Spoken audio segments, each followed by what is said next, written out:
Hello, good evening, everyone. Welcome to the what month is it? October meeting of CB11's executive committee. Jeez. My name is Jessica Elliott and I am the vice chair of this committee. This meeting is called to order at 6:40. Tonight, we were joined by Angel Muscane, our district manager and staff liaison to our committee. In order to conduct an efficient meeting, let's observe a few ground rules. No one may speak until granted the floor. CB11 members, if you have a question about board business or wish to make a motion, please raise your hand and wait to be recognized. Members should not engage in back and forth discussion. The chair will recognize the next person to speak. Please keep your questions and comments brief and on topic to the discussion. Members of the public, if you have a question or comment about the subjects on the agenda, please raise your hand and wait to be recognized. We will now take attendance by roll call. Committee members, please answer present when your name is called. Jose Altamirano. Present. Stephanie Arroyo. Aden Brija. Rosa Diaz. Present. Jessica Elliott. Present. Nilsa Arama. Present. Claudia Perez. Asher Rodriguez.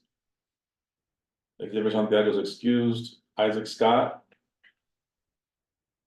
Anne-Marie Vasquez. Jason Villanueva. And Michelle Wilcher Clement. Present. We are one short of form. Seeing that a quorum is not present at this time, in an effort to obtain quorum, we will stand in recess for a period not to exceed 10 minutes. If a quorum is not present at the end of this recess, the meeting will be adjourned. Any outstanding business will be considered on the keyboard. We'll stand with each one. Need a waiter on. We will now take attendance by roll call. Jose Altamirano. Present. Stephanie Arroyo. Aden Brija here. Rosa Diaz. Present. Jessica Elliott. Nilsa Arama. Present. Claudia Perez. Asher Rodriguez. Xavier Santiago is excused. Isaac Scott. Present. Anne-Marie Vasquez. Jason Villanueva. Michelle Wilcher Clement. Present. We have form. Thank you. The agenda for tonight's meeting was distributed ahead of time by the board office and was posted online. If there is no objection, we'll adopt the agenda as stated. Committee members, if you object to adopting the agenda, you remain raise your hand to be recognized. Seeing no objections, the agenda for tonight's meeting is adopted. The minutes from our last meeting were distributed to committee members ahead of time by the board office. If there is no objection, we will adopt the meeting minutes from that meeting. Committee members, if you object to adopting the minutes, may raise your hand and wait to be recognized. Seeing no objections, the minutes from last meeting are adopted. The meeting minutes of tonight's meeting are being taken. I cannot, so we'll have to follow up on that, Xavier. I see Xavier's hand is raised.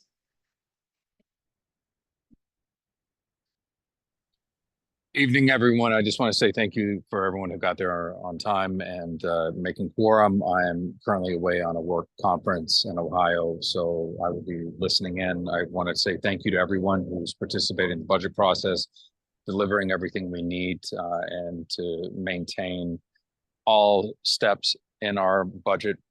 You know, as we solidify everything, I want to thank Jess for taking on the role as the chair of that committee. And hopefully we'll be able to clarify any questions, but again, it's a pretty standard procedure. So I just want to make sure that we're all prepared. So when we go into full board, we're ready for everything that may be presented to us or questions. Everyone in the committees, thank you for your work and have a good meeting this evening.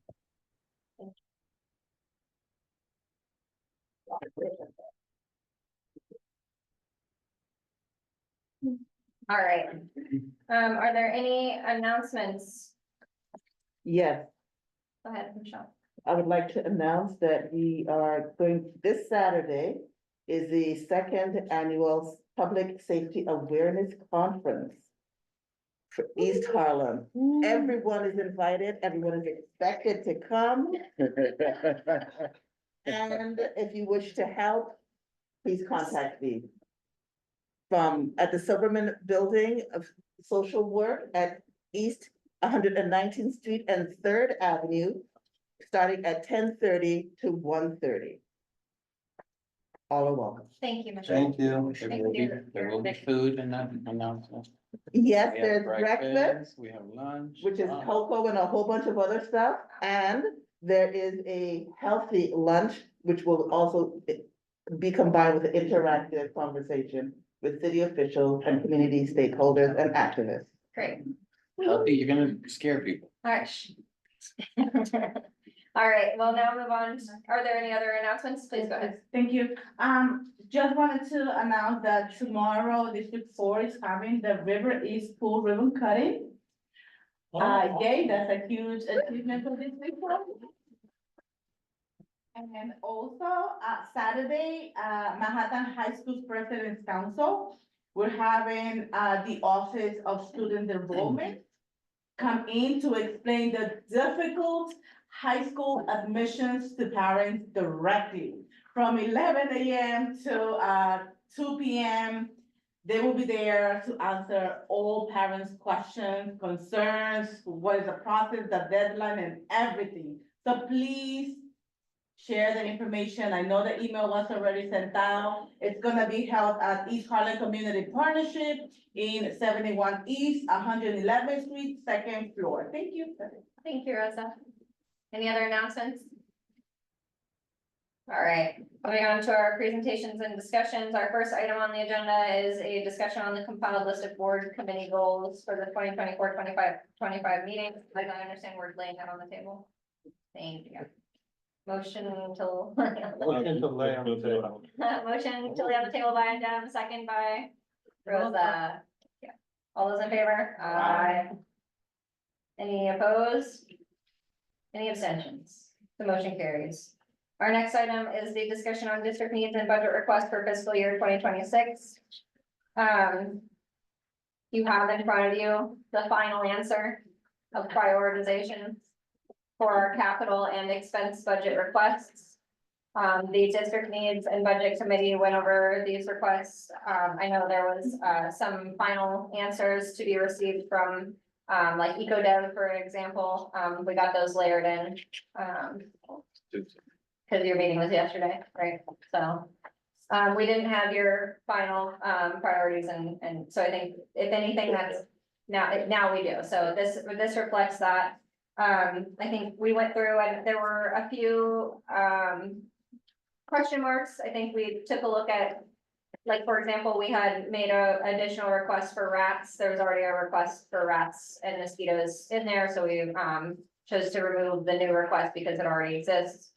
There was some requests that were touching along the same veins for different things, like, but speaking to different populations and or different city agencies that we were directing at. So maintained all of those in their existing format. Yes, Isaac. When you say the pest control, who made a second? Oh, Xavier and I made a new request that, because we thought it wasn't covered, but then of course it was, so Okay, so you're already sure. we took it out, yeah. Perfect. Okay, great, thank you.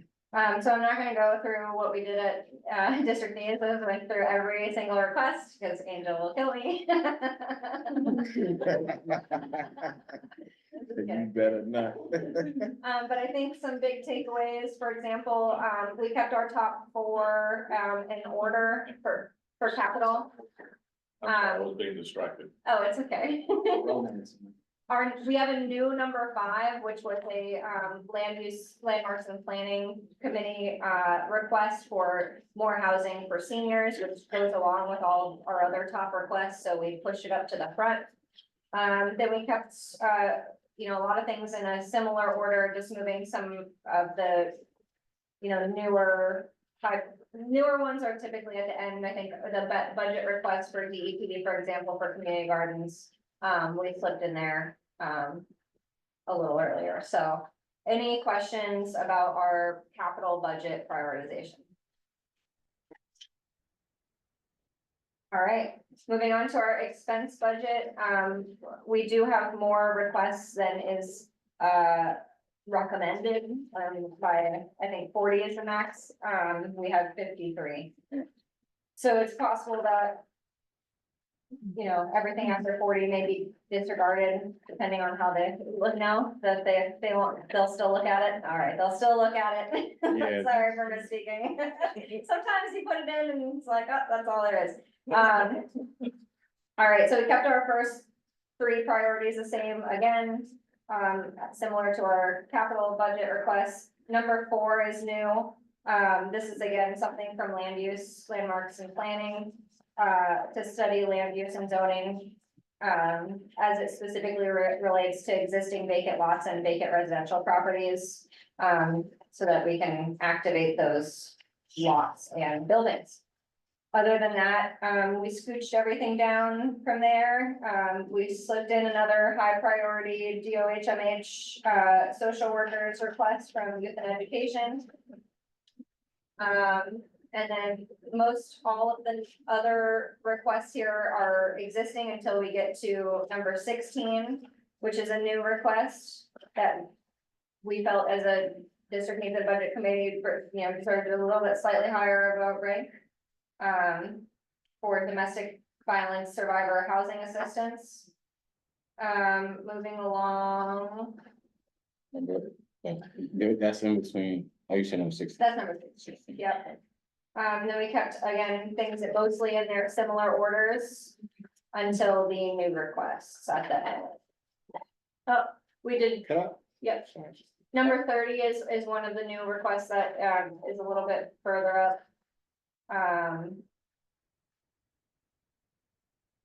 And then,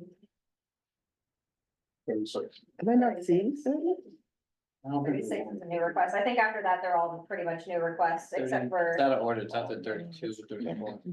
It's the bigger number. yeah, the number on the right is the Yeah. new rankings. No, it's not like that, it's like there. Yeah, Oh, so okay, I see. almost all of the requests after 36 are new.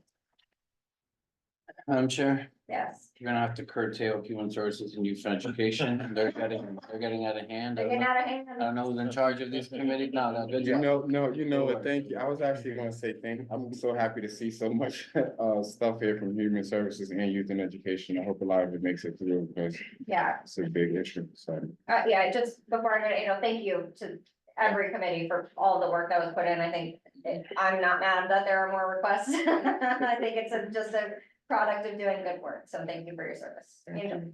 I think just echoing that, and I think that the new requests that are coming from both of those committees are thorough and pointing to some things that we've missed in the past. So I'm really glad that they got inserted here. I did want to just offer a note for the human services ones.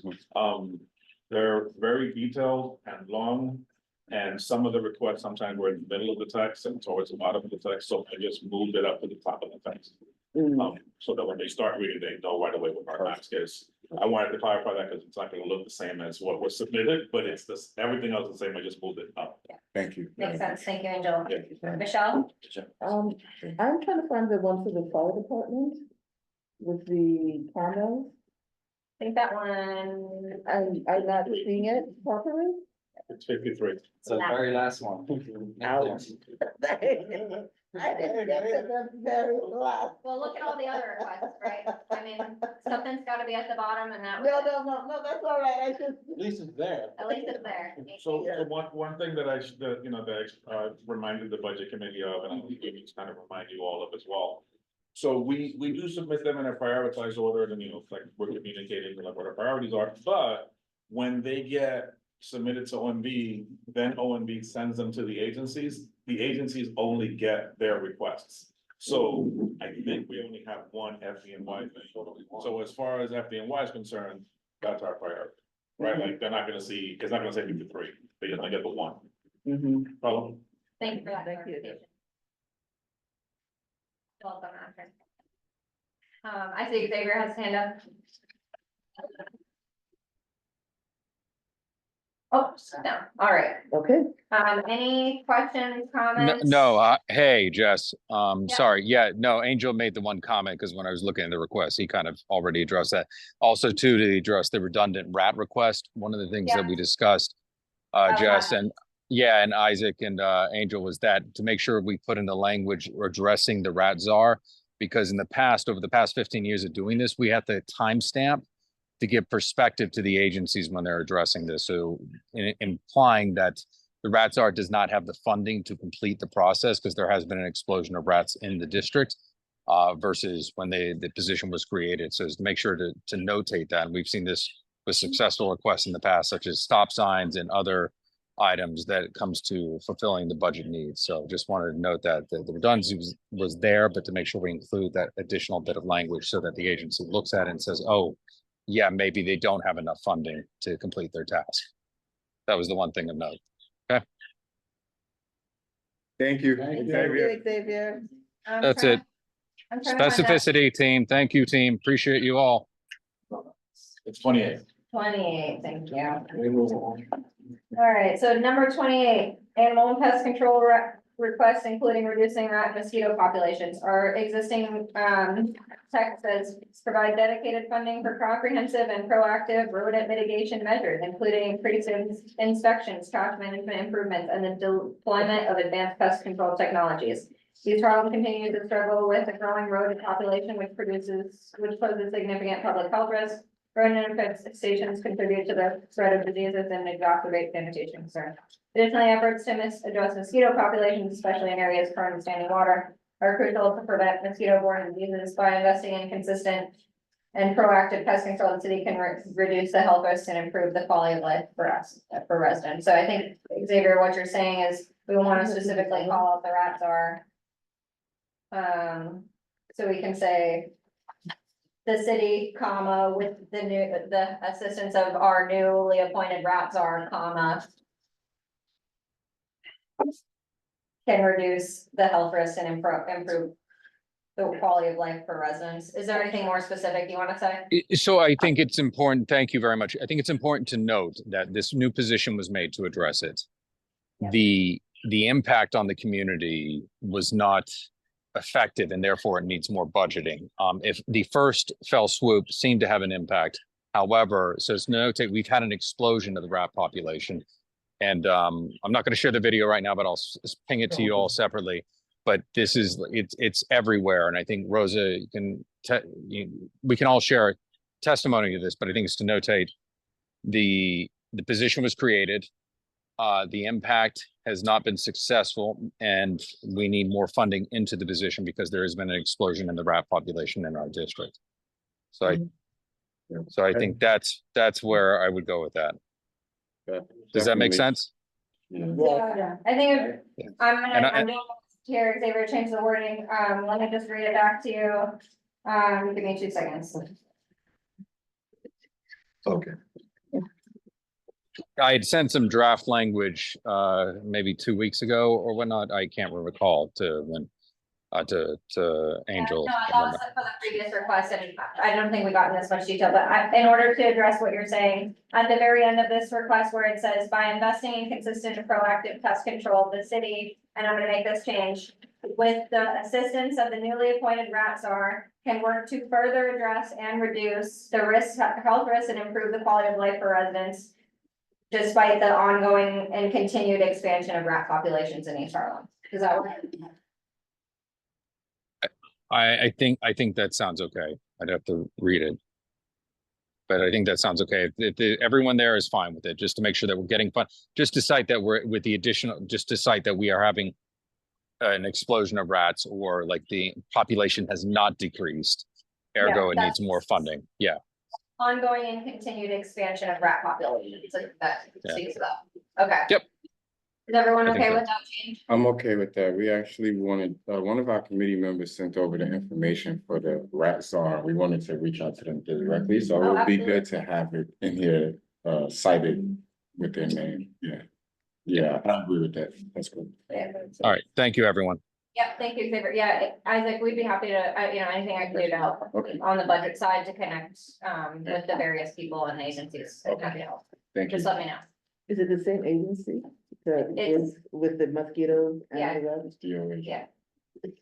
Which is surprising. You think it would be, Yeah, that's what. I guess it's public health, so that does make sense. Hopefully lots of Xavier, all right. Well, now we can do whatever we want. Motion to adjourn. Darn. Any comments, No more or should I entertain a motion? Entertain a motion, No more executive meetings. motion to approve the district needs and budget requests for fiscal year 2026. Second. Second, motion made by Jose, second by Dem, all those in favor? Aye. Any opposed? No to the post. Any abstentions? All right, the motion carries. I do have a question. Yes, late for questions. No, no, I was just wondering because I had, people had sent in photos of areas that they wanted fixed, like the sidewalk. Yeah, And can we have, Reach out to Rafael. That's not, reach out directly to Rafael and he'll help you with that.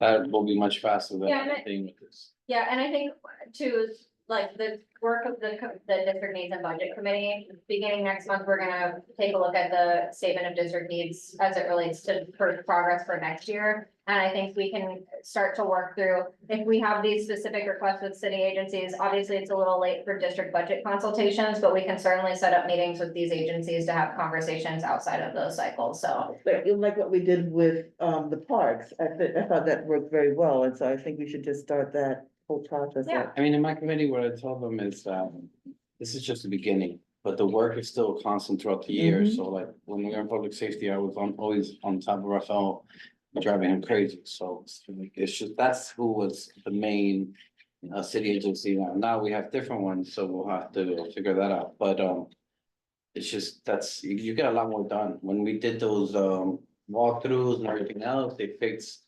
the lights, they fixed a lot of things just very Mhm. quickly. Just shoot me an email with the specific requests and the city agency and we'll see what we can do on the district needs and budget side. But obviously, you're not off the hook, you're in it with the planning of the meeting, the agenda. Oh, yeah. running the Oh, yeah, meeting. yeah. So, we'll work together, but I'm happy to help keep those things moving forward with y'all. Mhm. All right, next on the agenda is reviewing the draft agenda for the full board meeting, which we have in front of us. Here we go, Mhm. yeah. I just, I made a boo-boo. Uh-oh. So under how, way at the end, there should be another item. Oh, Under housing. It's the last committee on the full board agenda. what is it? That's the. Why don't I see it? Housing's the last. Oh, I see. Yeah, yeah. So on the last page, just add a little number there, there'll be a motion from the housing committee. It's to approve a resolution calling for expanding property tax relief program to seniors.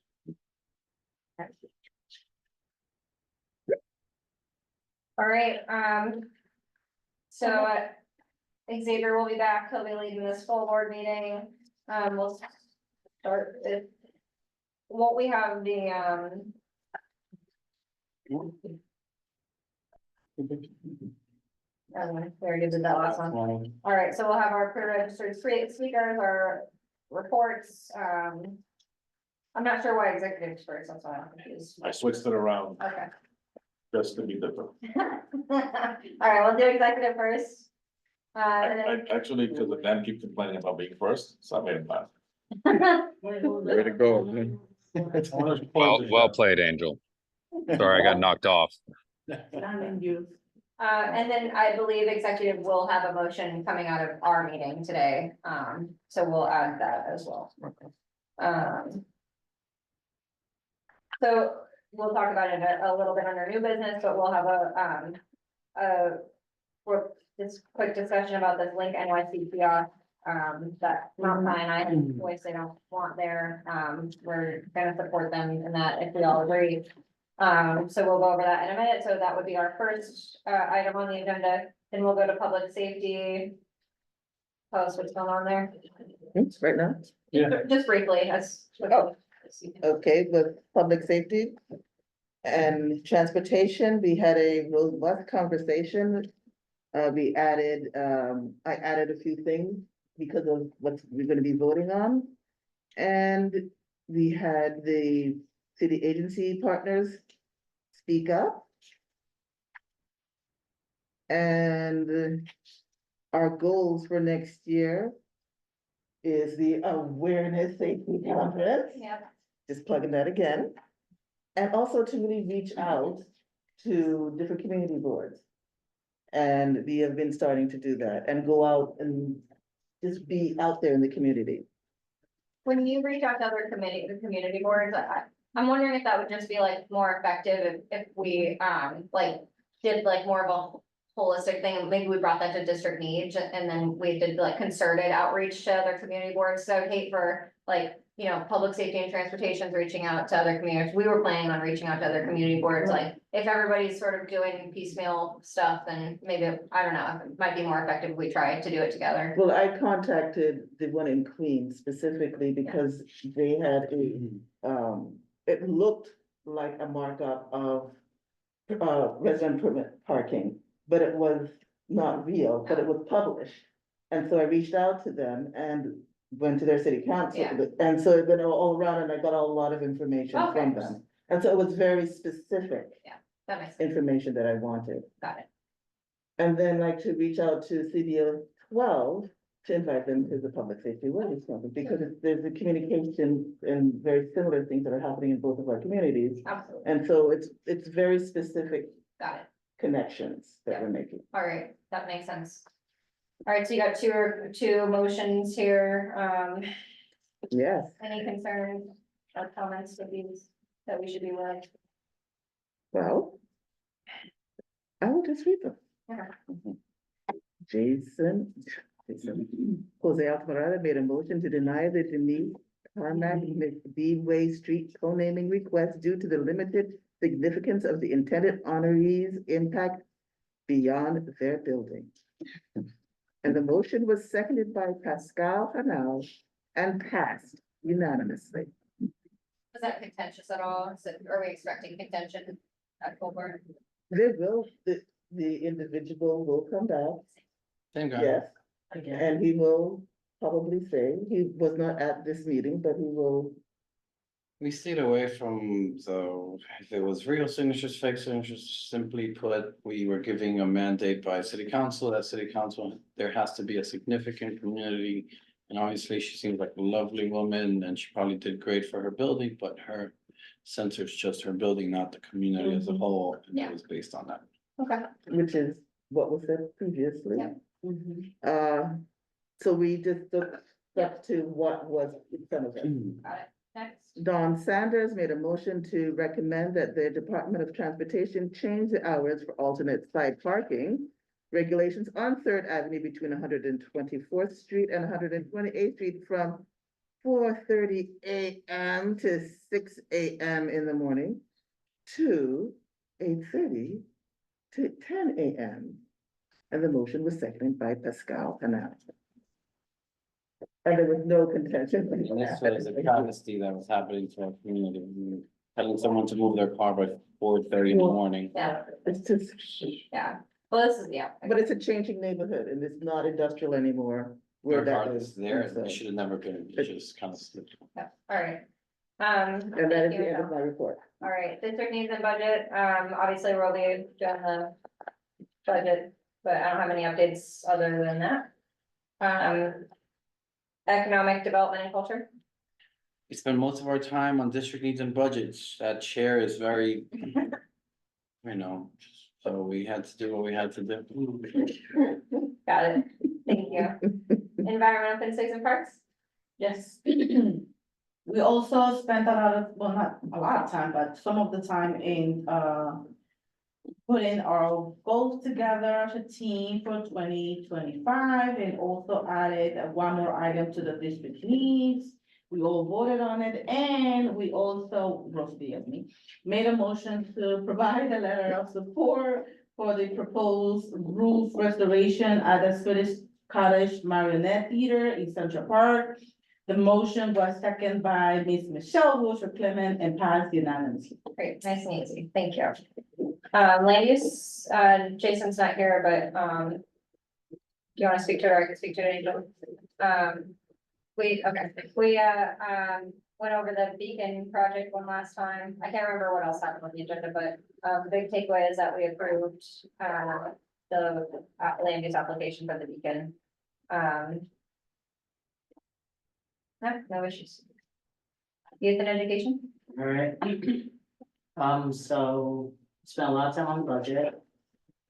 We were happy to be able to take off quite a few requests that were funded last year. Like such as the, PS 108 playground, the River East playground.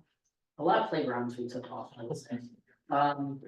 We also added a whole bunch of new requests.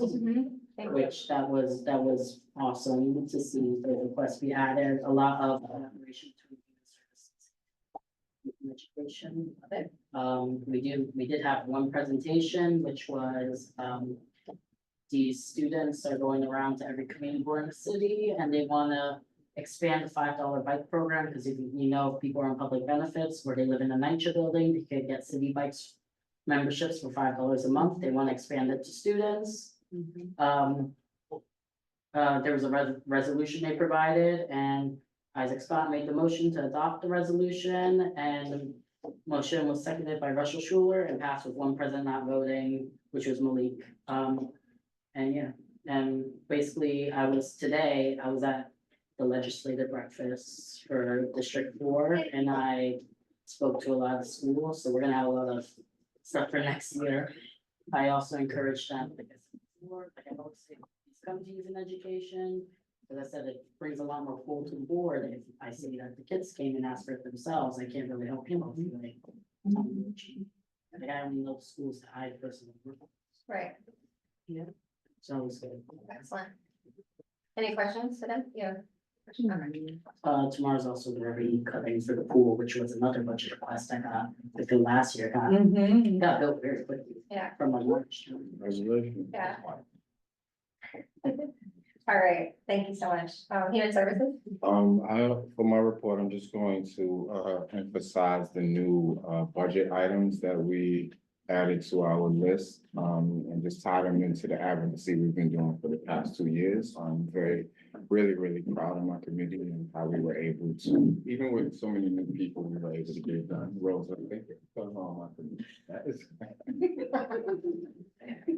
Look, I have my own secretary now. Thank you. All patting each other on the back. Right. No, it's good to collaborate. Yes, it is though, but the efficiency I see coming out of this committee is gonna be dope. Everyone is really engaged. People are very knowledgeable. They have their own areas of expertise and are willing to bring stuff back to the table. So. I want to be on your. Yeah, it's gonna be It's good. so rose up. I do. Good. Sorry about that. But the second half of my updates will just be to let folks know, and thank you again, Rosa. This is why I said thank you. She was able to help us to confirm a venue for our addiction forum that we're gonna do on December 6th. And it'll be at the East Harlem Community Partnership office on 111th Street. So Great. I'm going to follow up in this email, thank you, and connect and get this ball rolling. You said that was a good date, so I'm happy that we have a date. We'll confirm a time, but it'll be morning to afternoon, same as your conference. What time how long are you guys doing your? 10:30 to 1:30.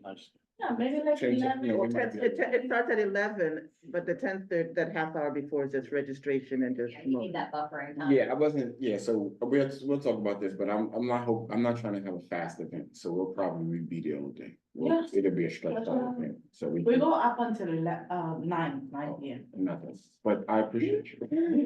Tomorrow we have it. No, you're right. You must not know this community. Right. All right. No, but yeah, morning to afternoon, we do want to do, starting at least like around 10, something like 10 to 3 and 4 to give people enough time to really engage the content, meet the people and talk with some of the professionals there and community members there. So it is meant to be an informative space, but also a networking in advocacy space. So we Love can that. just, scale our resources. So, Excellent. yeah. Thank you for that. Thank you to your committee. Licenses and permits? I wasn't there, but Right. yeah, but I think I'm gonna be running next month's meeting, but I think it was pretty standard from what I can see. I heard there was a little, Yeah, but whatever. I here we think- go. Gotta be kind to each other. Well, I'll be back. I'll make sure that doesn't happen. So much to them. I appreciate, I just, I think all of us here, like, we just have to support each other as leaders to make sure the rest of our leaders are also feeling supported. If we can let anyone feel like they're not in control or. No. Thank you. So we've got, it looks like a handful of requests here for liquor license, cannabis and street activity permits. Which we will assume will go. as there. I do have one question. Yes. What the cannabis license is. Are y'all checking how far from the school these are? Cause we've had probably even, I know even if it's legal. They still sometimes, some of these legal shops will still sell to the kids. I don't think they're allowed. You can't get in. No, You can't get in without. I mean, I'm not gonna presume to know what any other person would do, but if you went through the whole process of getting a license, I highly, highly doubt you're gonna sell to a kid. The amount of money you had to invest and things you had to go through, I mean, so distance wise, the distance is the distance. To be honest with you, we could say no and they can still go get their license if they're outside of the distance. I mean, I was surprised to see this on the agenda, because I know the application process is closed, but I do see that this is a card holder. So I think that they probably were already promised a location, they just weren't able to find one, so that's probably why this one came back on. As far as I'm aware, this isn't really near a school that I know of. I know you have, go ahead. Right? Me? Yeah, Yes, this is literally 2 blocks away from the district's office. But the district's office. what's that? It's in guy? 120th. It's not a school though. It is It's a a school. Oh, is it? 2 blocks? Yes, there was. I'm not trying to be nitpicky. No, It's just for the You future. have to because. I worked in the. Well, I mean, I guess what I was saying I is, see it all the time, like Alright, we're yeah. confiscating. We understand, yep. yeah, I guess I would reach out to those. Angel? Thank you. So insofar as the card applicants, those are for the folks, the applicants with histories of justice involved stuff. Mhm. Can I, what do you think? Insofar as the distance from the place, OCM's process for approving the licenses, they have their own distance requirement. So that you're not gonna get it anywhere near a school, well, anywhere within the, I don't remember what it is, maybe 1,000 feet. Of a school, OCM's not gonna approve it. Yeah. The legal places that have opened, I think we've all been to them or seen them. They just don't let anybody in. Yeah. You can very quickly tell what the illegal one is. Right. Fair half billion. Yeah, Right. but the legal one is like a whole thing. Sure. But it's something to keep an eye out, like OCM are only human, they could make a mistake, but we are aware that their rules are very strict about the distance. But like, not just schools, but other like houses of worship and stuff. I think the numbers vary, but yeah. Okay, thank you. Yeah, thank you for. Green Hunter College is there, but again, those are That's adults. adult. But those are Yeah, I adults. mean, 1,000 feet isn't that, A thousand 1,000 feet is is like a far. block.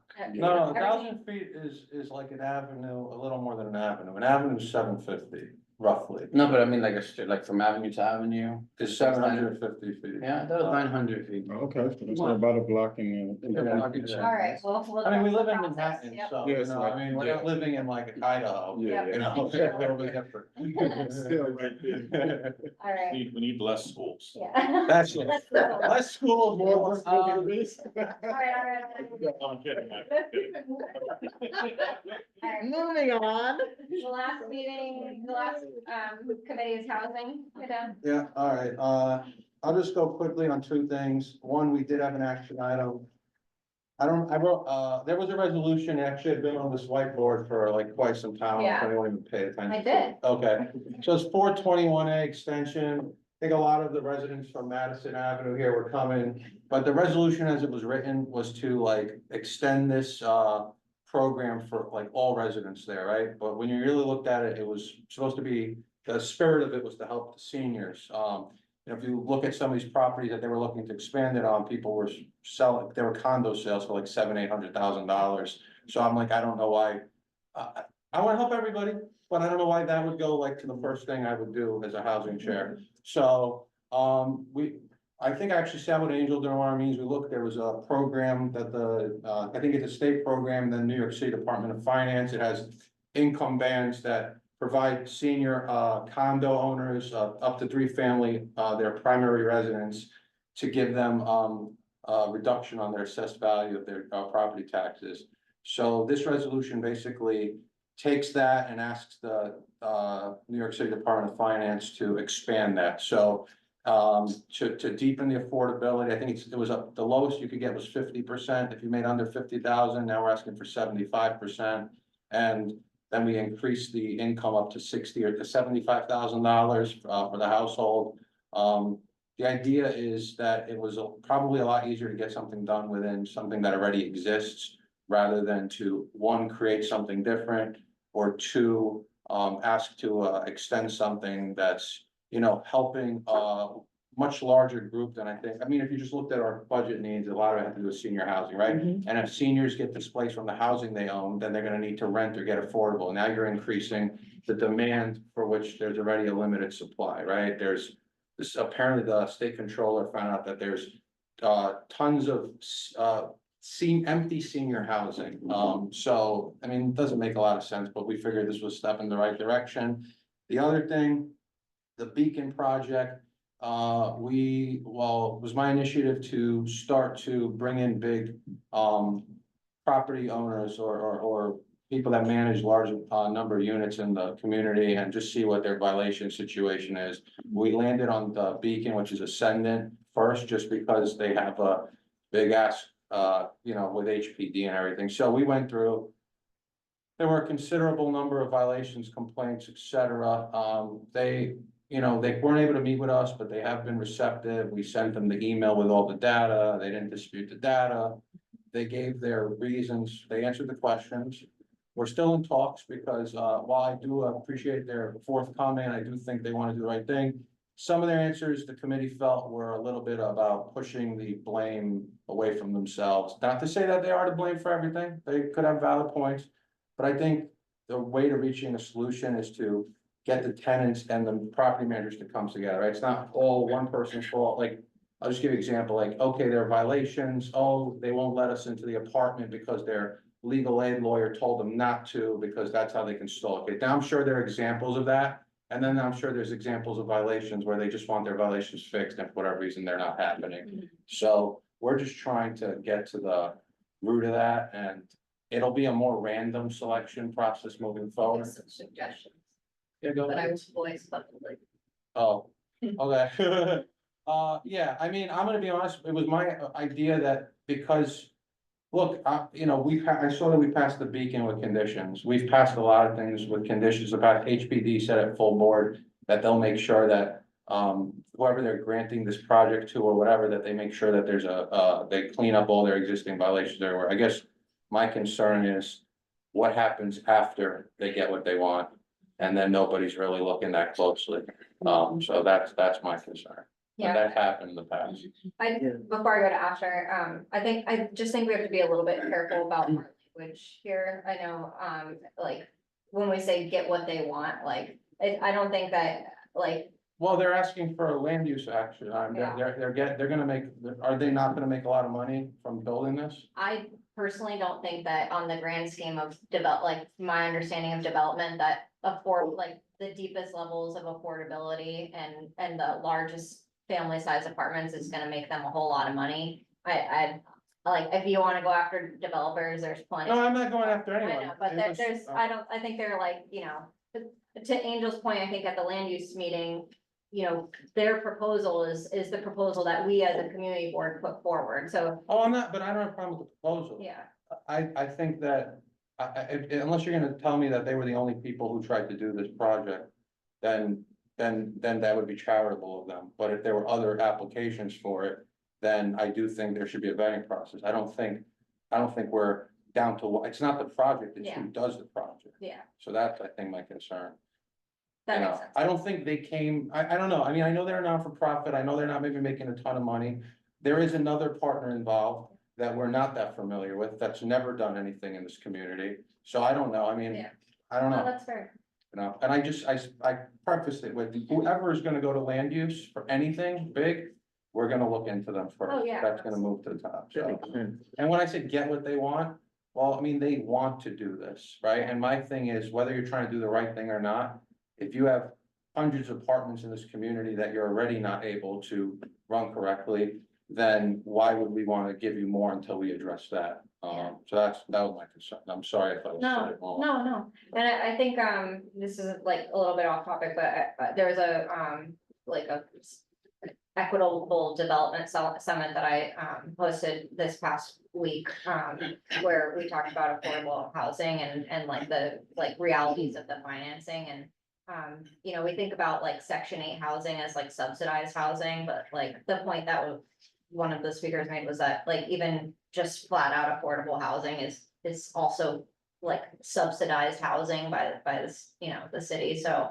it's not, you know, it's not like a big profit incentive for developers necessarily, like, but I'm not an expert, but I just wanted to share that quickly. Asher, and then Alright, this might be a really dumb question, but are y'all just looking at what counts as like someone who is like a big property? Right now, 100 units or more. 100 units or more within the community. Right, and so when there isn't an action item land use, we will just be going kind of, well, we're looking for the serial offenders, I guess. Yeah. So to speak. So we have and then NYCHA's a little bit more difficult, but NYCHA apparently has their own database now, so we're gonna try to figure out how to look through that. So. You're saying if it's someone who we know has under 100, could we still suggest it to you if there's Oh, of course. 75 or something like that? Yeah, of course. Okay. We're just trying to, like, the idea is to, I'll be honest with you, these, the goals and ambitions.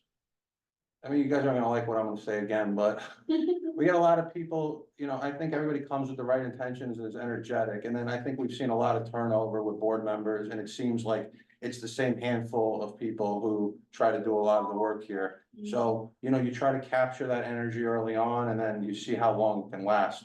So, you know, I'm being honest, so as a chair, you try to do things that are a little splashy and this and that to engage people. But yeah, if you came to me tomorrow and you said there's a guy with 6 units and it's horrendous or something, we'll take it. I just figured, tell them big, you know, big problems, and then it gets people more. I'll send you an email. All right. Angel or Jose? Angel first. I didn't raise my hand. Uh, But. So what I'll say to that conversation that Adem and I have been having for a while, right? It's what I'll add is that it isn't just developers. It's all property owners and managers in the district that the committee is gonna be considering talking to. Great. And I think that's a healthy thing, right? Because absent any engagement or understanding of, you know, how property owners are managing their properties, then we're just kind of guessing. And also, we're not able to advocate on behalf of the tenants that may need our support and advocacy. So this is it's an educational exercise as well as an advocacy exercise. And while it's easier, well, one of the tactics is to speak with developers that are proposing projects, for sure. That we'll also be looking at, you know, buildings and and property managers that have nothing in the queue. Yeah. But that already, you know, manage a ton of property in the district, like the responsibility of the housing committee is to advocate on behalf of the tenant, right? So once the building's in, that's their constituency, so it's every building. We wanna make sure that, you know, people are being properly taken care of, but if we don't know, then we don't know. Right, so that's what this exercise is, and I'm proud that the committee's taking the time. Great. Right, yeah. Jose? No, I was gonna say that I agree with the housing committee. I think we had a full board meeting and we spoke to the city, and the city's like, oh, at the end of the day, if this company has any open outstanding issues before they get the next building. But that shouldn't be the case, because they shouldn't be having all those outstanding, and we looked through some of them, and it's a lot of repeat, a lot of mice, cockroach, things of these things that people that own the building have to, it's not just building affordable housing, right? You have to maintain affordable housing. People need to have a certain standard of living, whether it's also putting an emphasis on people that live there and requirements of the people that live there, right? Because they also have to be somewhat responsible. They're just throwing things everywhere, then of course you're gonna have cockroaches and mice. You know, I had a tenant, you know, who was like, oh, I'm getting her, and then you go in and there's food on the floor all over the place, because they have a 1-year-old. I'm like, well, I mean, What'd you? maybe you're the problem, Yeah. you know? Could just be me, it's my blood, but. You know, I do think, and if honestly, they shouldn't even be allowed to go to land use before going to housing. Yeah. That should just be a requirement, like you gotta go through housing, make sure that you're all in place, and then we should be able to say like, oh, okay, so you're good, now you can go to land use. Cause otherwise what happens is everyone just wants to build. You gotta maintain what you build. If you don't maintain what you build. It's gonna come down. Yeah, we're usually hamstrung by the like time constraints of the ULURP process. I think this will be putting us in a really great position to be ahead of those. Once we know something's coming, we can go back in records and more, talk through those specific, yes. This particular complex is not in our district. And I have been in nearly every space in our area, but this particular one was the most egregious where. But it's not in our district. It's not in our district, Why are we bringing but it I up? wanted to explain that. These things are happening. Yeah. But I can't remember where in our district it's happening. Okay. Where there are market rate apartments on one floor and low income on another, and then the cleanliness on one floor with the market rate is spotless. And on the affordable housing floor, there's dirt, there's garbage. Yeah. The paint is it's not painted properly, or it's just dingy and it's just one floor. It's just, and I've seen it on a regular basis. It's like the pour door thing we used to talk about. It's like, you cross the track kind of thing, and I'm just, and it does happen in our areas, but to the extreme where the doors are broken, it's unbelievable, Oh, so I applaud what No, you're no, doing. and if you see, like I said, I had to pick something to start with. I mean, I think Ascendant's been very open and engaging, and it's not my job to be worried about land use items, development. I Mhm. just saw that they had a lot of housing already in the community. And like I said, if you know, 6 apart, it doesn't matter. It's just we had to pick something. And, that's it, right? So. I have 2 final thoughts. One is just for your sanity. I wonder if it would make sense to put together like a Google form or something where people, like maybe if in the community board, so it's not like necessarily open to the public at first, but like we can, toss in ideas for your. I made a subcommittee on the Oh, great. committee, so that's the idea. Yeah. But yeah, I mean, I'm willing to open it up. I think, whether I get any from the subcommittee yet or not, I was planning on adding a few. And then, but I'd be happy to share them with everybody, and then you guys be like, oh, this is it. I don't know. I'm Yeah. just, I'm trying to start something, that's how I am, like I said, I saw that on the whiteboard Yeah. for 2 years and I said, let's fix it. So you might not always like how I say things, which is No. fine. No, and I know I can be too, I whatever. also speak Yeah. freely. But I mean, in honesty, that's the only way I know how to get things done, and if I speak out of line, I'll be like, oh, I'm sorry. No, I don't think anything you said was out of line. No. No. Yeah, I showed you the so, one but which like, is the most I will egregious. find a way to make that public, it's really for the committee members to have, but you're all board members. If you tell me there's a problem, add it in and we'll take a look at it. Yeah. Yeah. Where else to look at, because I remember bringing this up in a land use committee meeting like probably over 2 years ago. At this point, someone came in about a development and I looked at like the complaints. But also when, things are really bad when they have to go to Google to write a Google review about their building. Yeah. Because they feel like they have nowhere else to go. So I don't know if that's something that the subcommittee can also look into. Oh, I like to search everything, so Yeah. yeah, I'll let them know. I'll make a list of like search tools. Yeah. Or even on the NYC BIS website, you can look up big violations there, Mhm. stop work orders, this, and that's, a lot of stuff happens in buildings where people are already living. Sometimes these smaller landlords or bigger landlords will try to be getting, rent stabilized tenants out, and then they'll start some kind of crazy stuff to Wow. almost Yeah. force them out. We've seen that happen here too. There's actually a list of things that people go through to get tenants out, and they follow it almost religiously. Like, oh, do this first, There's a decrease lot of lighting, predatory decrease practices. this, decrease that, and it's Well, thank interesting. you for doing that work, and I think it's gonna put us in an excellent position as we move forward, so thank you. Any other questions, comments on housing? Moving along, old business, any old business? All right, under new business, we have this letter here. If you haven't read it, it's real easy.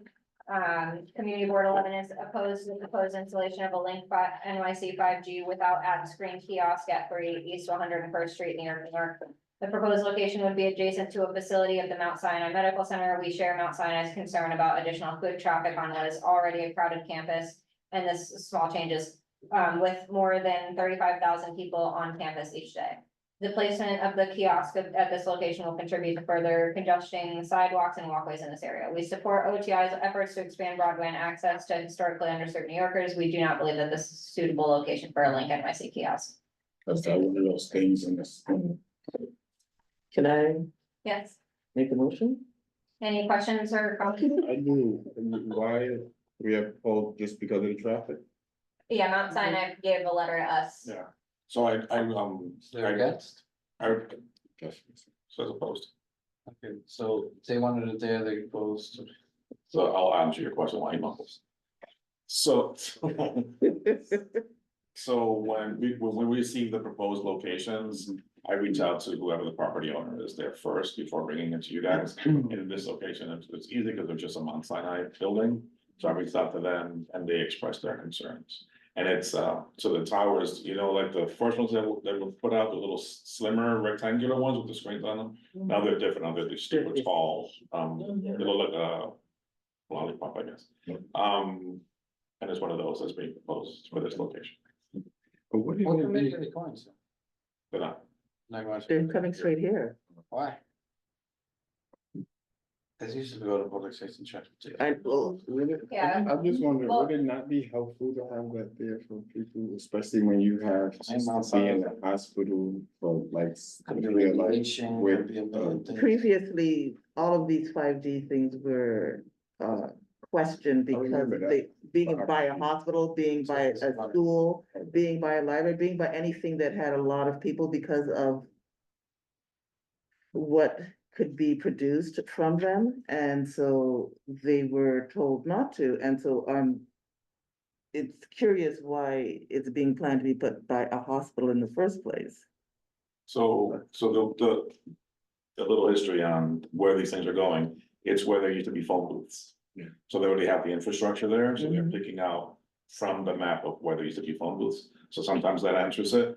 Sometimes they try to propose them where there's gonna be, you know, a lot of benefit or a lot of usage. Sinai's concern is it's a narrow sidewalk where if you've been on 103rd Street, it's directly across the street from the emergency room. Mhm. And then there's an ambulance servicing, you know, building there, that gets a lot of ambulances. So there's already a ton of people on that sidewalk. What happens around the kiosks, and you want people to use it, but if it's a popular kiosk, that's even more people on the sidewalk. And that's what Mount Sinai is. I worked there for a decade. Yeah. I know it well. Also, I know it well. also they tend to attract. People. Individuals. Yeah, so I think the bottom line is that Which Mount is- Sinai we asked don't us. have access to electricity and need to use the kiosk, that's what we told us. No, but this is, I understand. All right, any comments? I'll entertain a motion. We have to do a motion on this? I think Michelle had a motion.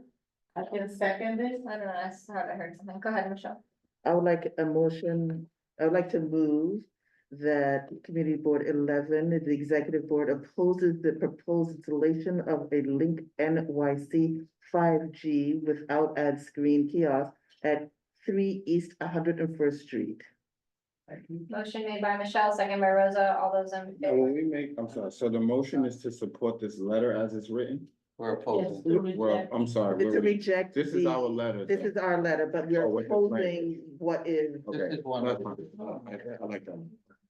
Just want to make sure, if I actually. So yes, is the answer to your Yes, question. yes. Okay, all those in favor? Aye. Aye. Any opposed? Any abstentions? Motion carries. Thank you, everyone. Seeing no new business, we will do roll call. Oh, wait, Oh, go ahead. wasn't there an announcement? Announcements at the beginning. We already We did that. remember you announced the safety thing. Oh, and I just started announcing, I just wanted to do it again. Can't do it again. No, I have a quick question. Hold on, everybody. Rosa has a question. Sorry, just a question, because I know, there's a lot of, committee members that are already missing, the absences. So please tell your members not to be absent, Cause you know, November would be the third month to be absent. Can we get these, like, monthly reports, so we can tell them, I got executive, so we can start. Isn't there like a spreadsheet? So I wanted, well, I do have a list that I shared with Angel for the full board.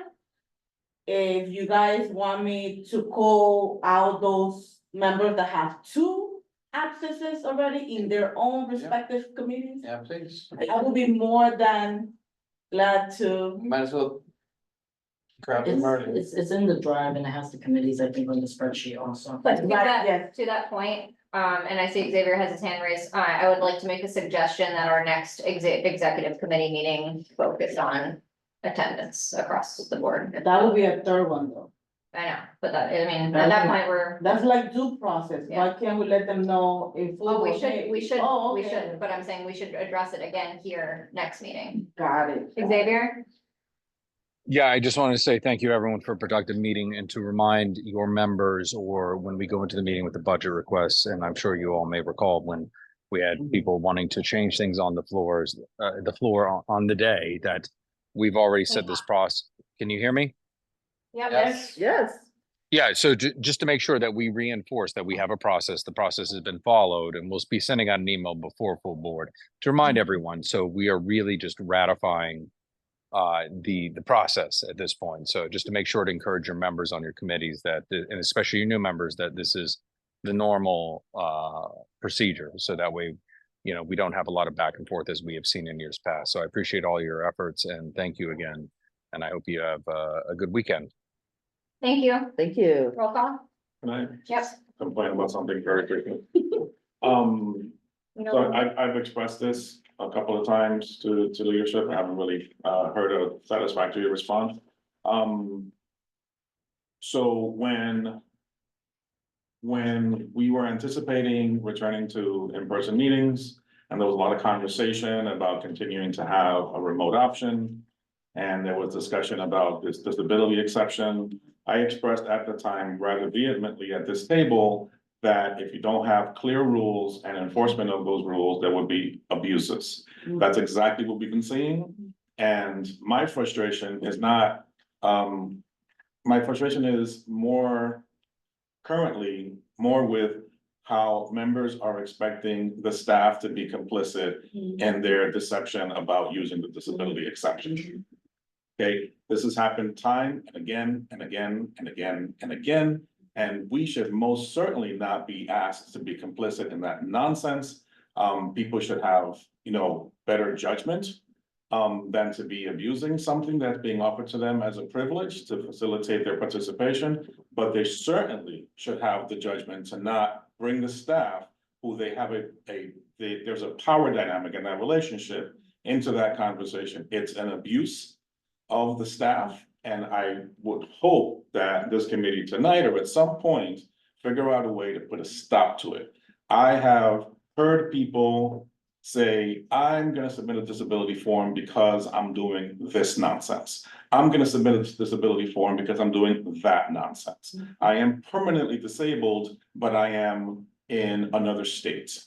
I am permanently disabled, but I'm calling into the meeting from the train where I'm hearing the announcements of the train for the next stop and what the transfers are. It's absurd, but I can't raise adults. But if we could figure out a way to keep the staff completely out of it, the difficulty that I find is that all the questions always come to staff.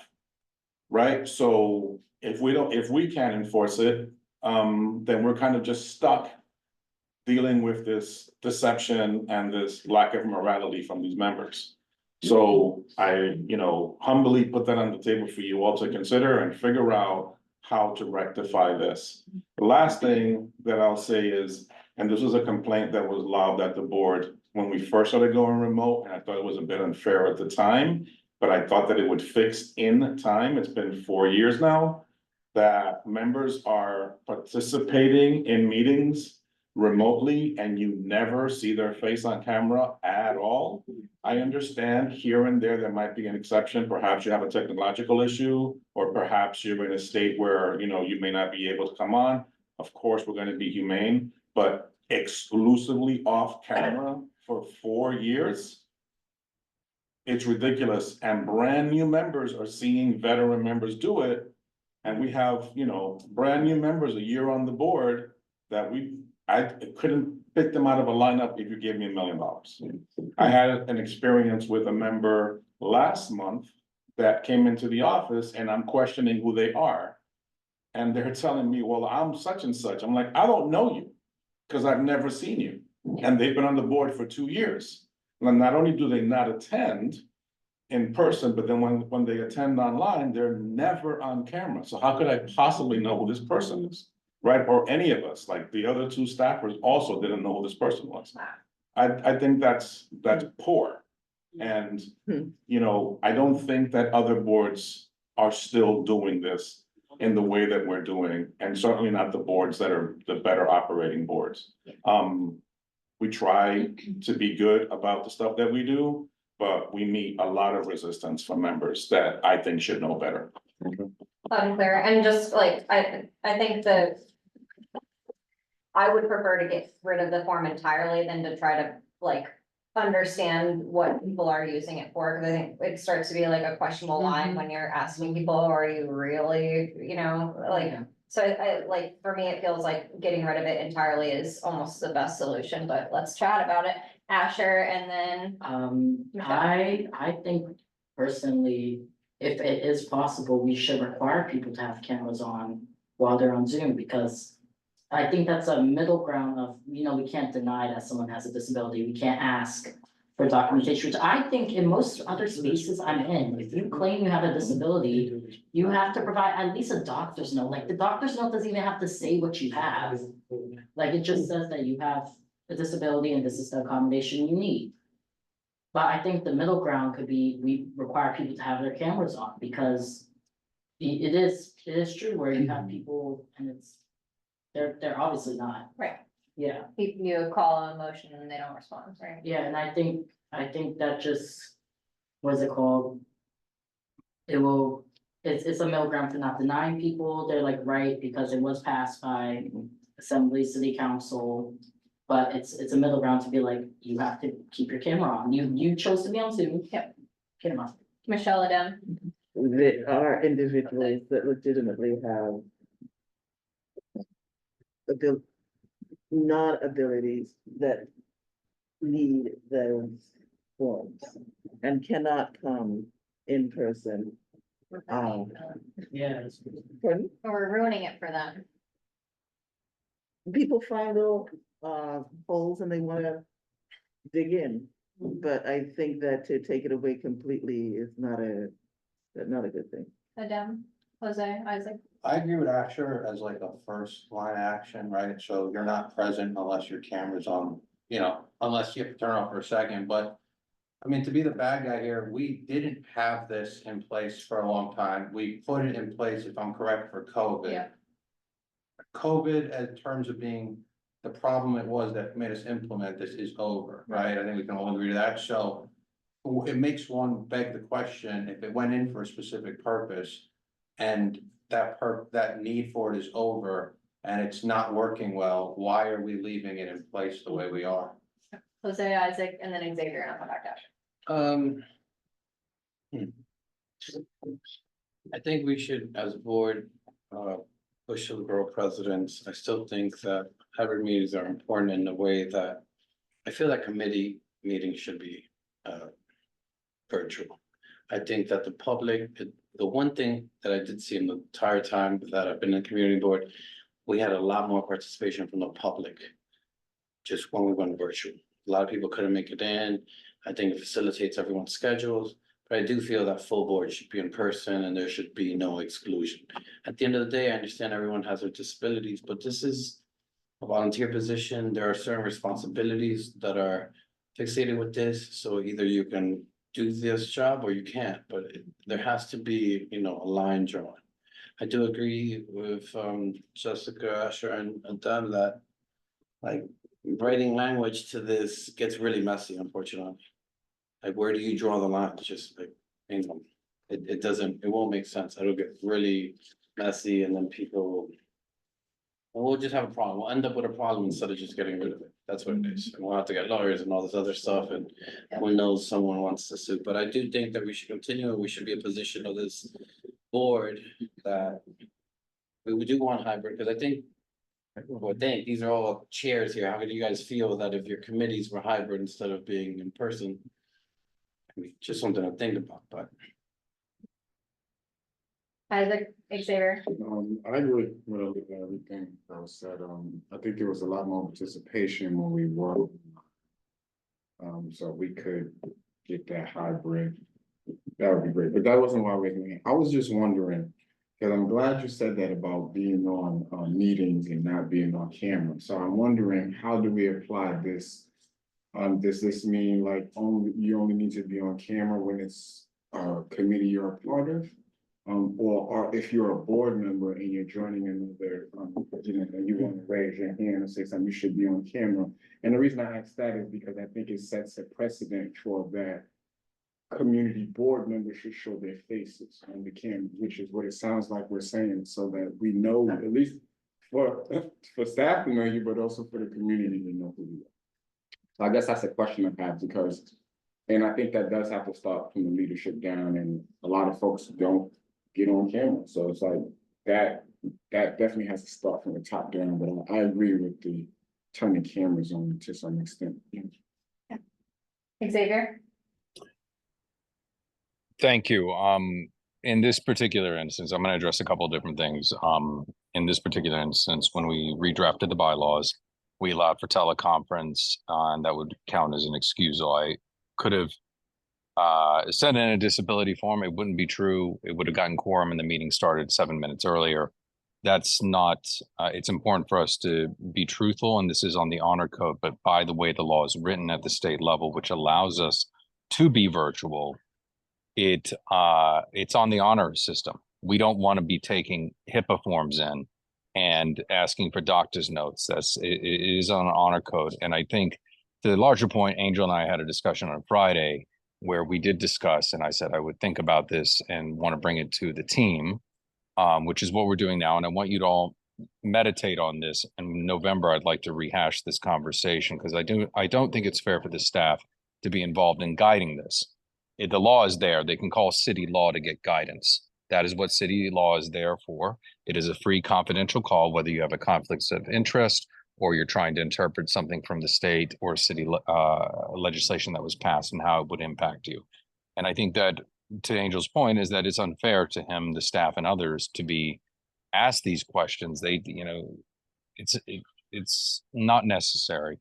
I'm waiting for feedback from legal on my understanding from what was last left when Adele Bartlett was the chief legal counsel, the MBPO's office, was that we have two options, whether camera is on or not. And we've been fighting this battle outside of knocking on the door to put on the camera. It's a challenge. But my understanding, by the way the state law is drafted that allows us this option to convene virtually, is that if we want to stop this process, we have to either say, everything's offline, we're back in person, public, no virtual, no teleconference, and we just pull the Band-Aid right then and there. Or we have to allow this, and this is part of the mess that we have to figure out together. And I think for us, I implore all of you to think on this and then have a thorough conversation next month, is the direction we should go. Other boards have pulled the plaster, and they don't offer a virtual option anymore. That's it. And so that is what their members are required to do, and it was very painful to do that. Is this something we want to entertain? And I ask all of you as members to think on that, or what are the options we're willing to explore? If we say, what do we say to someone who says, I have the qualifying disability, but I can only dial in? I'm not able to use, I don't have the technology for whatever example. I'm just saying, what if, is that going to be a fair qualifier, or who are we to say with in that particular example? But I think for those that are using it, as the reference points that Angel offered to us, I think that's something we have to really call into question, how we address it as adults, and as one of my mentor parliamentarians said, in our best instructor voice, to guide everyone through So that's where I kind of leave it, but I'd like for us to discuss this. And thank you, Angel, for bringing it up. And I'll circle back to everyone once we have better guidance from legal. How do you know? Oh, yeah. A question that, trying to figure out how to word this without being too strong, but when you are in a job, like a job that you get paid for, I know this is volunteer, but in most other settings, you have to provide a doctor's note. It doesn't have to say what you have, doesn't have to say any of that. I think we should ask legal if that's allowed without like necessarily like saying what disability a person has, because truly, if we pull the plug on this, we're gonna lose a lot of members. However, we can't let this continue on the way it's going, because it's like we were saying before, it ruins it for the people who, because there is some people who genuinely have disabilities who participate while on Zoom. And it's not fair on them. So it's, yeah. Yeah, sure, Angel. Just to be clear for like the point that I'm making, respecting everyone's points. I'm not saying for the board to return to this or that model. All I'm saying is that the disability form is being abused by some of the members. Got it. And that, I think that's shameful, and that particularly as it impacts the staff. As it relates to a member participation or public participation in meetings when we went to remote, that was true and documented as true when we first started doing it. Very quickly after that, the numbers, just reverted back to what they had been previously. And they're pretty consistent now, like participation is poor, like there's nobody here now. And very few people attend the other meetings. So like that's, we can't control the public, we can only inform them. But back to the point about the disability form, like that's it's right that the members are doing that, and yes, it's on the honor system. And I, spoke very strongly about, I don't want to know if you twisted your ankle or something else has happened. I'm really not interested. I do not want to invade your privacy. It's on the honor system. If you're telling me you can't make it because of this, because you're disabled, fine. I have nothing else to say. But when you're saying, well, I cannot walk around, you're volunteering this. And then I'm hearing you on the bloody train or the airport. And this is the part that grinds my gears. You're like, oh, Angel, I'm like, nah, man, not, I work here. Don't put me into that. Like, tell your fellow member colleagues, you want to talk about whatever, that's your business, but don't loop me into that because I'm stuck. Right. Right, so if God forbid there's ever a question, I have to answer it, and like, why didn't you do this, Angel? Like, all right, what am I supposed to do? Tell all my bosses to, grow up? It's a very difficult position to be in.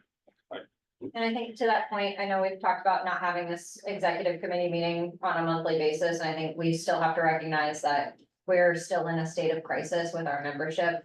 The lack of attendance, lack of following the rules, lack of participation. It's hard for us to conduct our business in a effective way. So whatever we can be doing, to help the rest of the members, we gotta do something. This is incredibly unsustainable. And on that beautiful note, does anyone else have any questions, comments? Could we maybe just make an announcement at the board about it, just like, oh, I will, yeah. Thank you. Yep, our secretary will bring us through the realities of attendance and a reminder on the disability form. Thank you, Rosa. All right. Yeah. Motion to adjourn. All right, let's do a roll call. Jose Altamirano, Stephanie Arroyo, Dan Brija, Rosa Diaz, Present. Jessica Elliott, Nelson Rama, Present. Claudia Perez, Asher Rodriguez, Present. Xavier's excused, Isaac Scott, Anne Marie Vasquez, Jason Villanueva, Michelle Wilcher. Present. I know, so. Meeting is adjourned. Hey, how are you?